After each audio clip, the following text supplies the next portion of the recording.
Hello, Mendel का ऐतिहासिक पहलू। चलिए इसके बारे में हम लोग स्टोरी को समझते हैं और सुनते हैं और याद करते हैं। ठीक है, इसके स्टोरी को समझना पड़ेगा। आइए सबसे पहले बात करेंगे हम 22 जुलाई 1822 ईस्वी। 22 जुलाई 1822 ईस्वी को एक बच्चे का जन्म होता है।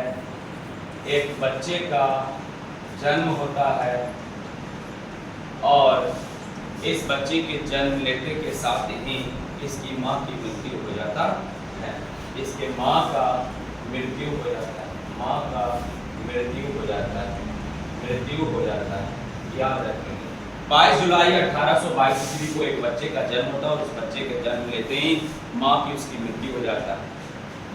अब इस बच्चे का सहारा केवल पिता था। पिता था और इस पिता के द्वारा जो है इस बच्चे को लालन पालन किया गया, देखभाल किया गया। 2 वक्त की रोटी भी इसे जुटाने वाले इसके पिता ही थे। याद रखें कि इसके पिता बचपन से ही गरीब थे। बचपन से ही गरीब थे। किसी तरह से अपने जीवन को जी रहे थे। किसी प्रकार से वो अपने आप को मने इस प्रक्रिया में ढाले हुए थे कि बस जीना है, जिसमें 2 वक्त की रोटी इसे किसी तरह से इस बच्चे को जुटाने में लगे हुए थे।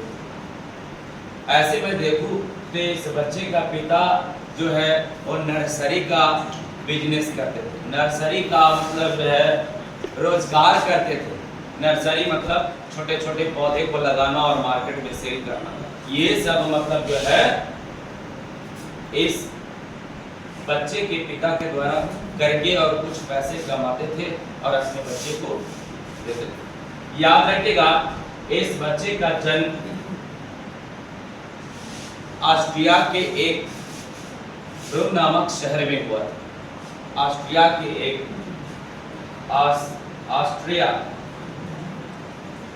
ऑस्ट्रिया के एक ब्रून नामक शहर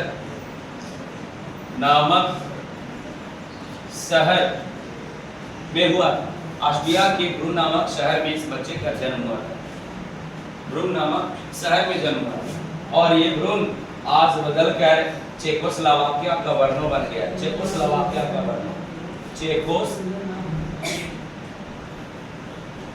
Czechoslovakia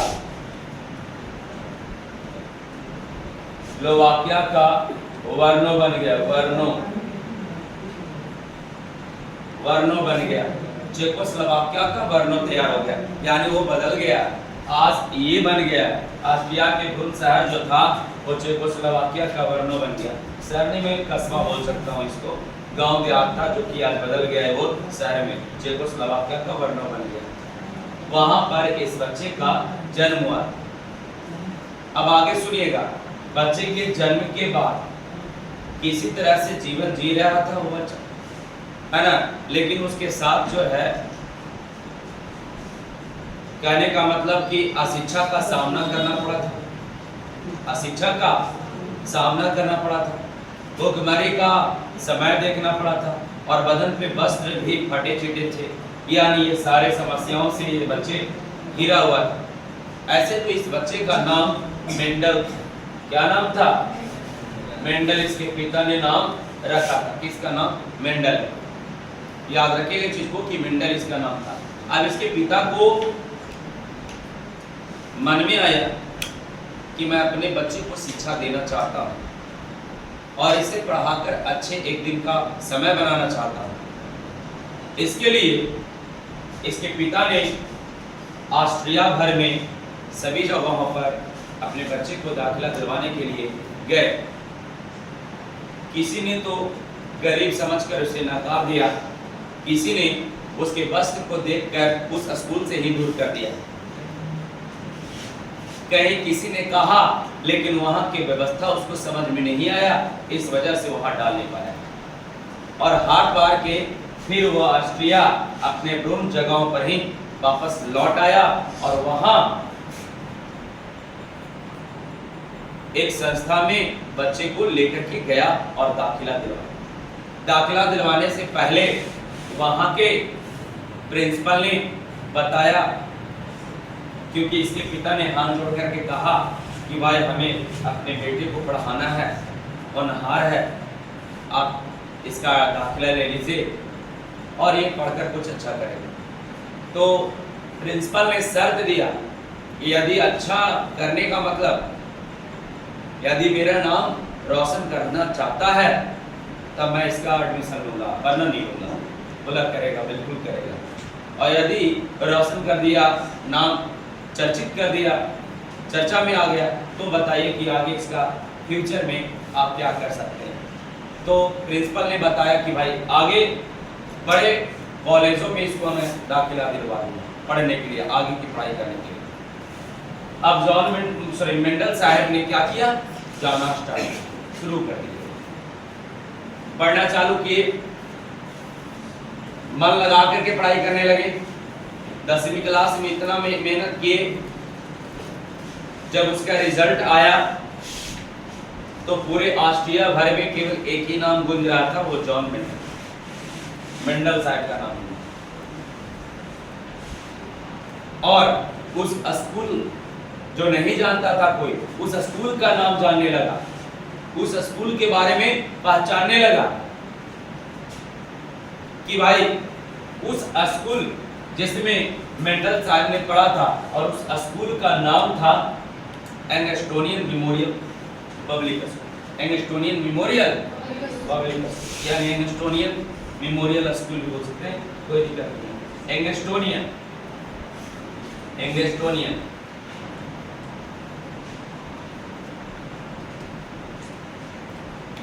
memorial public school, Angstonian memorial public school. इस एंगस्टोनियन मेमोरियल पब्लिक स्कूल में इस बच्चे को दाखिला दिलवाया, एडमिशन करवाया, जहां इन्होंने 10वीं क्लास में पढ़ाई की और अधिक से अधिक नंबर ला करके पूरे ऑस्ट्रिया भर में टॉप होकर के मतलब चर्चित कर दी इस स्कूल को। और स्कूल में इस विद्यार्थी ने अपना नाम चर्चित मिलाया। अब इसके बाद इसको आगे की पढ़ाई करने के लिए इसी संस्था के जो प्रिंसिपल थे भेज दिए कि जाओ इसके बाद 10वीं क्लास के बाद तुम इंटर पढ़ना, यानी 12th क्लास यानी कि आईएससी की पढ़ाई करने के लिए, बीएससी की पढ़ाई करने के लिए लंदन के विश्वविद्यालय में भेज दिया गया। लंदन के विश्वविद्यालय में, है ना, जिसका नाम था वियना विश्वविद्यालय। लंदन के वियना विश्वविद्यालय में भेज दिया गया। लंदन के वियना विश्वविद्यालय में भेज दिया गया, वहां पर पढ़ने के लिए। लंदन के वियना विश्वविद्यालय में क्या किया गया भाई, बच्चे को पहुंचा दिया गया, जाओ मेंडल अब तुम पढ़ो वहां। और वो आईएससी बीएससी के बारे में मतलब वहां पर पढ़ना चालू कर दिया। वहां पर math, physics, chemistry, biology, Hindi, English सब चीज की पढ़ाई करके चले आए। ऐसे देखें तो बायोलॉजी के ये वैज्ञानिक है, लेकिन इससे पहले ये मैथ के जो है मैथ की भी जानकारी अच्छा रखते थे, है ना। मैथ के बारे में भी इनके पास अच्छा नॉलेज था, क्योंकि मैथ की भी पढ़ाई बढ़िया से किए थे, है ना। और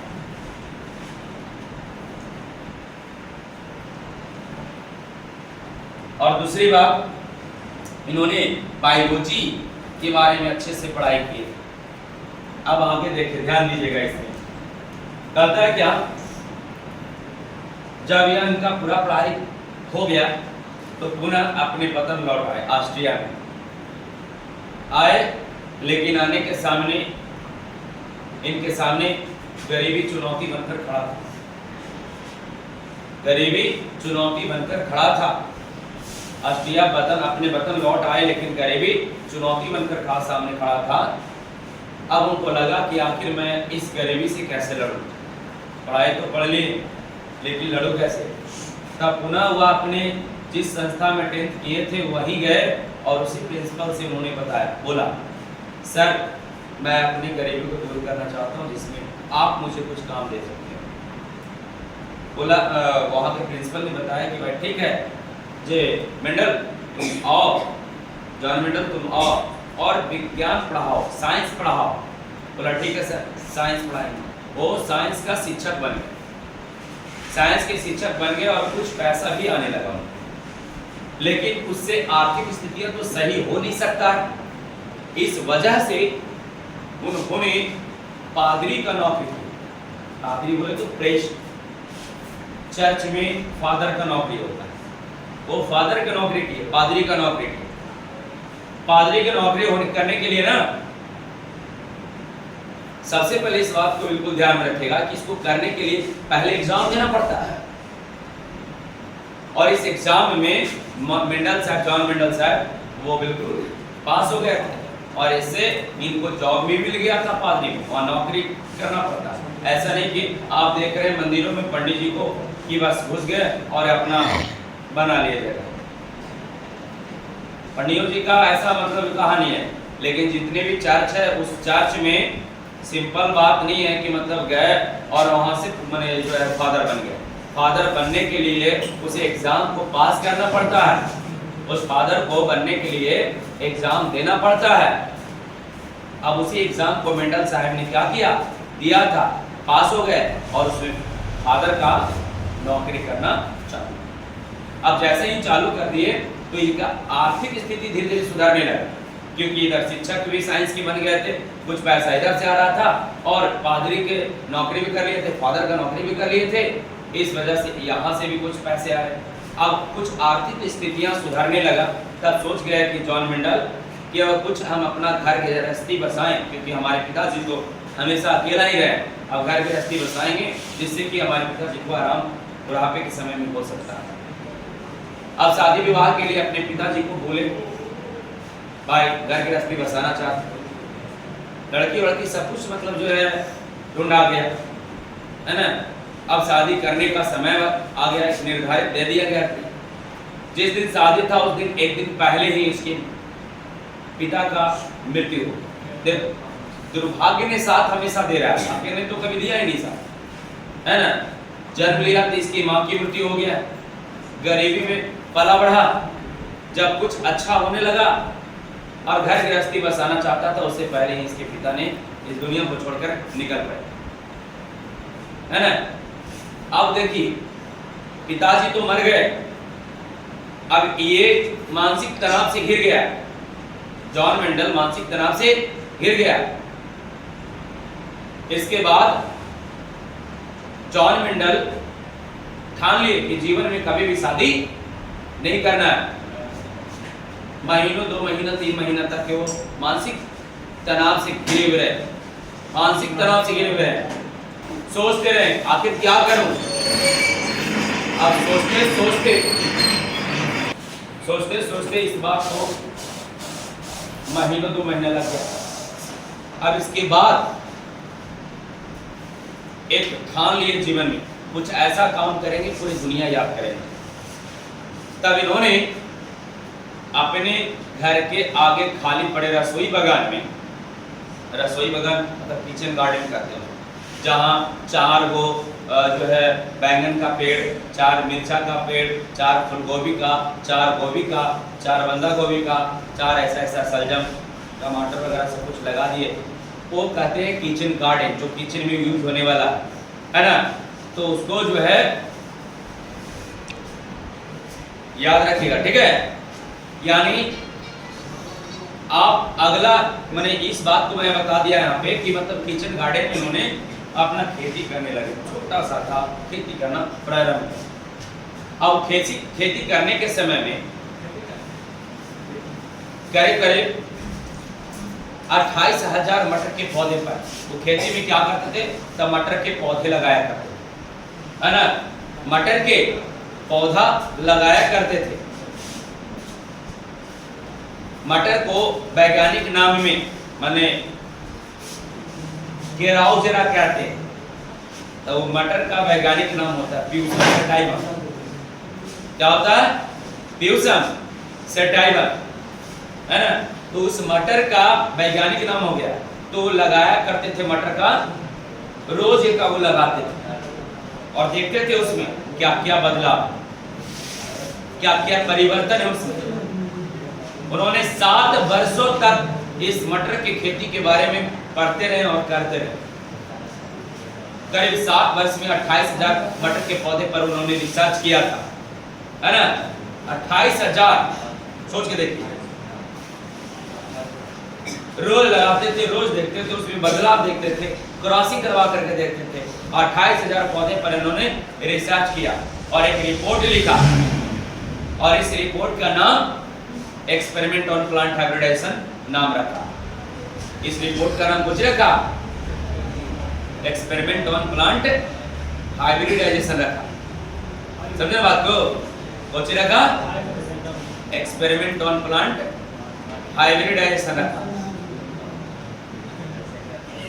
इस चीज को ध्यान में रखेगा कि एक्सपेरिमेंट ऑन प्लांट हाइब्रिडाइजेशन में इन्होंने सारे बातों को मेंशन कर दिए थे। अब इस रिपोर्ट को ऑस्ट्रिया की सरकार के सामने प्रस्तुत करना था। बार बार जाते थे, लेकिन वहां के दरबार में उसको क्या करता था, बाहर कर देता था। तुम कौन हो? अभी मैं नहीं जानता हूँ सर, अभी व्यस्त हैं। अभी वहां के जो ऑस्ट्रिया के है ना नेता है, उसको फुर्सत नहीं रहा।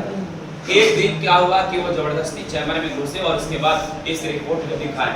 तब इन्होंने बताया कि ठीक है, ऑस्ट्रिया की सरकार ने बताया कि भाई ठीक है, मैं कुछ वैज्ञानिकों की टीम को बुलाएंगे, उस दिन तुम अपने बातों को रखना, प्रस्तुत करना, समझ में आएगा तो बात आगे बढ़ाएंगे। डेट दिया गया, समझे बात को? डेट था 23 जुलाई 1884। 23 जुलाई 1884 को डेट दिया गया, समय दिया गया। लेकिन दुर्भाग्य ने पुनः एक बार साथ और दिया, क्योंकि मेंडल ने 22 तारीख को पूरी बातों को मैंने अच्छे से अपने आप को सरिया के रखा था, रिपोर्ट को सरिया के रखा था, जाने के लिए सारे व्यवस्था को रखा था सरिया करके अपने घर में, और फिर निश्चिंत से सोया था कि कल होकर के जाएंगे और अपना रिपोर्ट को प्रस्तुत करेंगे। बेचारा दुर्भाग्य ने फिर से इसको साथ दिया और इस बार सोया, खुद जो सोया ही रह गया, उठा ही नहीं, उठा ही नहीं, सोया के रहा जो सोया ही रह गया, यानी इसका देहांत हो गया। और वहां सरकार ने वैज्ञानिकों के टीम को लगा करके रखे थे, प्रतीक्षा कर रहे थे, लेकिन प्रतीक्षा करते करते समय खत्म हुआ और करीब 16 वर्ष बाद वहां के सरकार ने भेजा कि देखो तो उसने बोला था, आया नहीं, क्या बात है, जाकर के जरा पकड़ के लाओ। 16 वर्ष बाद यानी 1900 ईस्वी, 84 में मृत्यु हुआ, 16 वर्ष यानी 1900 ईस्वी में वैज्ञानिक का 3 गो वैज्ञानिक पहुंच गया उनके गांव ब्रोन में, है ना, बर्नो जिसको बोलते चेकोस्लोवाकिया का बर्नो, वहां पहुंच गया और पूछने लगा कि मेंडल का घर कहाँ है, जॉन मेंडल का घर कहाँ है। कि बताया, देखिए यही झोपड़ी वाला, वो कहाँ रहते हैं। बताया कि देहांत हो गया, इनका मृत्यु हो गया, आज 16 वर्ष से अधिक हो गया, जो जैसे है वैसे ही पड़ा हुआ, घर बंद है, कोई नहीं गया। तीनों वैज्ञानिकों ने हिम्मत जुटा करके उसके घर में एंट्री मारा और सब कुछ उलट के देखा, सरियाया हुआ था सब कुछ। रिपोर्ट निकाला, रिपोर्ट को पढ़ा, पढ़ने के दरमियान उस एक्सपेरिमेंट को भी कर रहा था उसी के घर में, और उसको करने में 14 वर्ष उसके गांव में रह गए तीनों वैज्ञानिक। 14 वर्ष उसके दुगना उसके एक्सपेरिमेंट को करने में लगा। उसी 28,000 पौधे पर रिसर्च कर रहा था वो भी, और 28,000 पौधे पर 14 वर्ष में उन्होंने काम किया तीनों वैज्ञानिकों ने मिलकर, और उस 7वें वर्ष में 28,000 पौधे पर रिसर्च करके दुनिया के सब कुछ खोज कर दिए। तब इन तीनों वैज्ञानिकों ने मिल करके मेंडल साहब को एक उपाधि दिया, है ना, कि भाई ये बहुत महान वैज्ञानिक ग्रेटर जॉन मेंडल, यानी ग्रेगर जॉन मेंडल ग्रेटर है, महान है। और तब इन्होंने, इन तीनों ने मिलकर के, तीनों का नाम क्या है, एक का नाम था टी शेरमान, दूसरा के नाम था हिगो डिबेरिस, तीसरा के नाम था कार्ल कॉरेंस, है ना। हिगो डिबेरिस, टी शेरमान और कार्ल कॉरेंस, ये तीन वैज्ञानिक थे। तीनों वैज्ञानिकों ने मिलकर ग्रेगर जॉन मेंडल को एक उपाधि दिया कि अनुवांशिकी का ये जनक, यही अनुवांशिकी को जन्म दिए। अनुवांशिकी का जनक इन्होंने यहाँ तक के बारे में बात बताया। That is all over finish इसका कहानी।